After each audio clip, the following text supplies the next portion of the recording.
Y creo que ya le podemos dar la bienvenida a nuestro siguiente invitado, José Vicente Carrasquero. Él es especialista electoral, politólogo venezolano. ¿Cómo está, señor Carrasquero? Muy buenos días y muchas gracias por estar con nosotros hoy día en Tenemos que Hablar. Hola, buenos días, gracias por la invitación. Gracias a usted. Estábamos conversando aquí con el internacionalista Ramiro Escobar respecto a la situación que se está viviendo en Venezuela y en particular si realmente se podría dar o no una invasión, digamos, de Estados Unidos o incluso cómo se podría ejercer la presión desde el lado del gobierno estadounidense contra el régimen venezolano para pues ya llevar a que Nicolás Maduro renuncie al poder o que de alguna manera pues se dé ya un cambio en el gobierno. ¿Usted cómo ve la situación actual? ¿Cree que estamos cerca de ese paso, que todavía va a tomar más tiempo o que lo que está haciendo el gobierno de Estados Unidos, mandar los buques, las naves, etcétera, podría implicar una presión, digamos, exitosa a que ello ocurra? Mire, lo primero que tenemos es que poner la cuestión en perspectiva. Maduro es una persona requerida por la justicia norteamericana. Hay una recompensa por él de $50 millones. Eso no es una sanción, eso no es porque le dio la gana a los Estados Unidos. Hay una acusación en contra del señor Maduro, de Diosdado, de Liberal Cordones y de Hugo Carvajal por tráfico de drogas, por tráfico de armas, por apoyo al terrorismo. Y en esa acusación ya hay dos personas detenidas y juzgadas, que son Hugo Carvajal y Alcalá Cordones, presos por esa misma acusación. Entonces, ¿qué es lo que pasa con Maduro? Maduro siente que él, al igual que Pablo Escobar en su momento, no quiere ser extraditado, no quiere ser llevado ante la justicia norteamericana. Entonces, ha convertido a Venezuela en la catedral de Pablo Escobar. Ustedes recuerdan que por ahí por los años 90 Pablo Escobar se hizo su propia cárcel por allá en el Envigado, en Colombia. Claro. Y ahí él estaba a sus anchas, era una cárcel controlada totalmente por él. Y eso es el símil que hay que establecer con Maduro, quien definitivamente no ganó las elecciones de julio del año pasado, quien tiene un rechazo popular cercano al 80%, que ha sido un total desastre en el manejo de la economía venezolana, que la calidad de vida de los venezolanos ha descendido a los niveles más bajos del continente. Entonces, ahí tú tienes desde la perspectiva del pueblo un rechazo muy grande a Maduro. Desde la perspectiva de Maduro, yo no quiero irme de aquí porque esto es una cárcel que yo controlo. Y desde la perspectiva de los Estados Unidos, una amenaza geopolítica de un país que ha permitido el libre tránsito de drogas hacia los Estados Unidos y hacia Europa.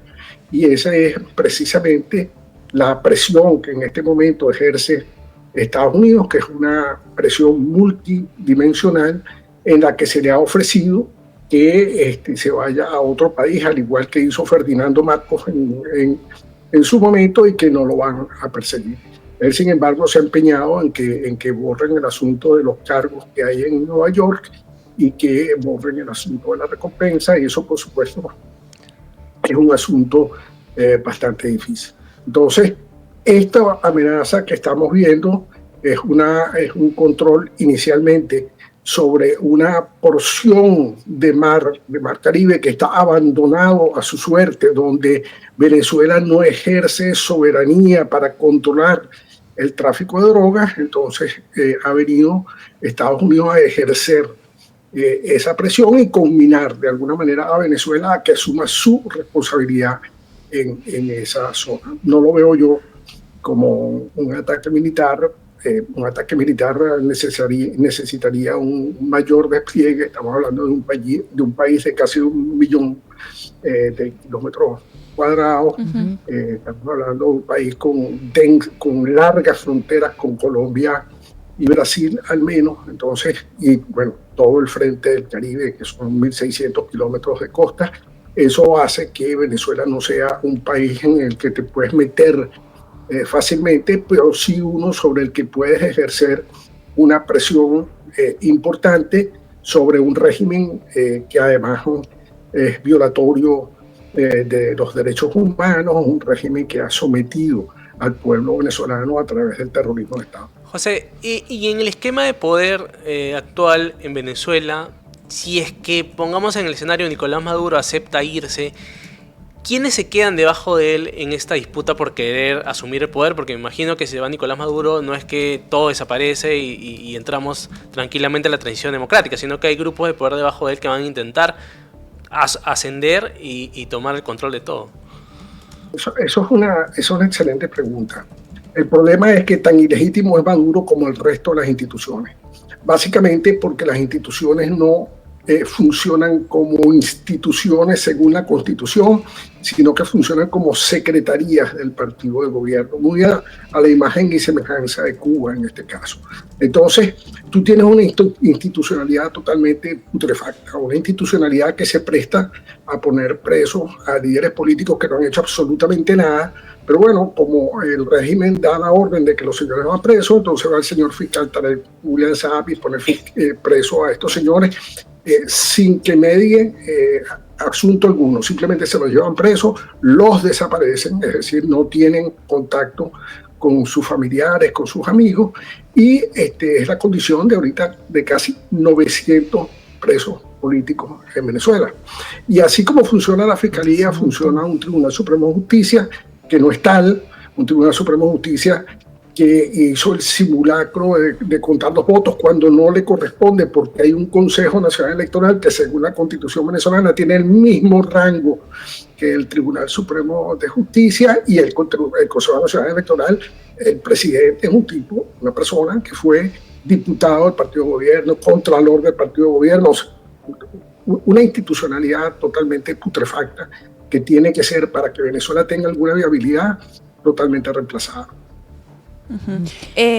Si me permite, señor Carrasquero, aquí nos hacían un comentario, un usuario de YouTube que nos está viendo, y invito de nuevo a la gente a dejarnos sus preguntas, sus comentarios, a dejarnos su like también en este video. Nos decía, Edmundo es el presidente, ¿no? Y efectivamente refiriéndose a las elecciones del 28 de julio del año pasado. Y aquí una pregunta que teníamos en mesa, que conversábamos también con el señor Ramiro Escobar, era ¿qué podría pasar si efectivamente Maduro se ve presionado, decide dejar el poder? O sea, ¿qué tipo de transición se podría visionar? ¿Veríamos un escenario en el que Edmundo González vuelve a Venezuela, en el que podría asumir una presidencia, o que María Corina Machado ingrese ahí en algún tipo de coalición de pronto, ¿no?, para poder lograr que retorne la democracia a Venezuela?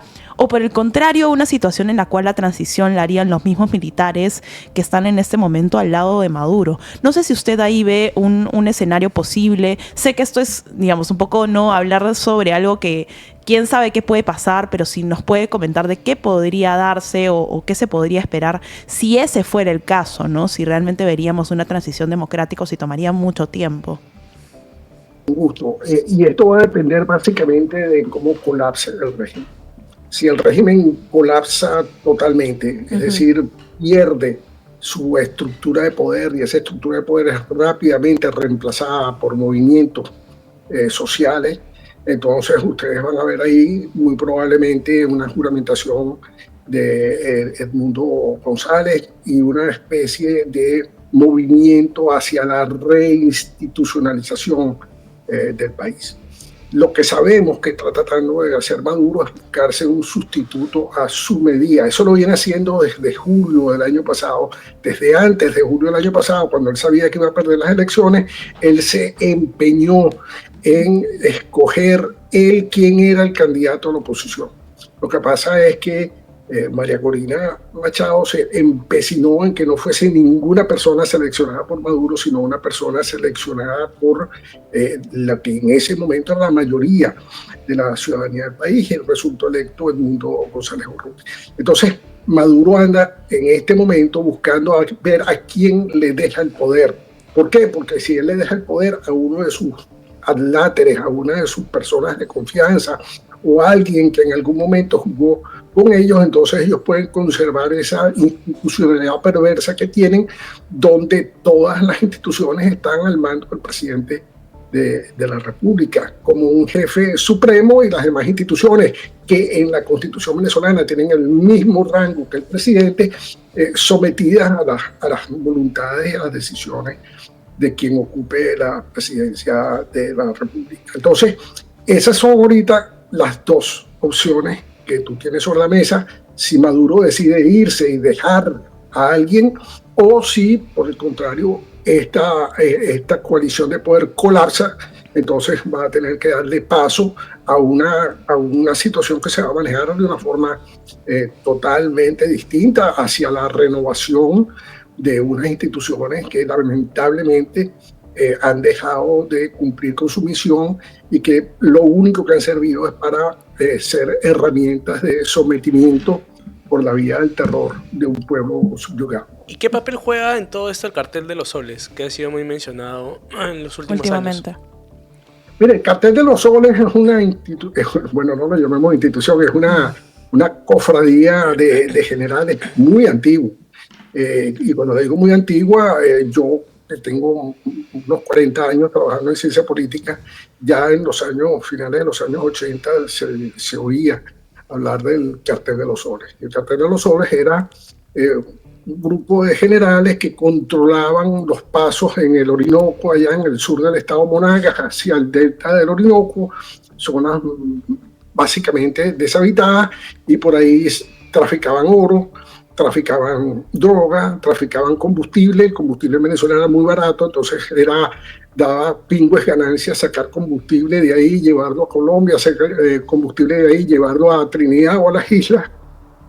Entonces el Cartel de los Soles era un grupo pequeño de generales. En la medida en que llega Chávez al poder y sigue las instrucciones de Nicolás Maduro de que hay que atacar al imperio, de que una forma de atacar el imperio es inundar el imperio de drogas, entonces se empieza a hacer uso de los militares para facilitar el tránsito de la droga a través del país. Entonces en Venezuela es muy fácil encontrar pistas clandestinas, es muy fácil ver aviones sin identificaciones volando libremente por encima de Venezuela. Entonces sí, está bien, Venezuela no produce droga, pero es un elemento fundamental en el tráfico de la misma. Es un tráfico que se facilitó y que llegó a crear puentes aéreos con Honduras, puentes aéreos con otras islas en el Caribe. Sacaban drogas a través del delta del Orinoco, es una zona selvática muy cerrada, sacaban drogas por ahí, eso llegaba a lanchas rápidas, esas lanchas rápidas las llevaban al Atlántico, del Atlántico pasaban a otros buques y de ahí al norte de África y a Europa. Todo ese armamento de tinglado se hizo alrededor del Cartel de los Soles, y es lo que en este momento denuncia los Estados Unidos, toda una orquestación de fuerzas lamentablemente armadas, no necesariamente legales o no necesariamente legítimas, que está al servicio de los carteles de droga de Colombia, de México, y que se ha prestado para hacer esa guerra que Fidel Castro siempre quiso hacer en contra de los Estados Unidos.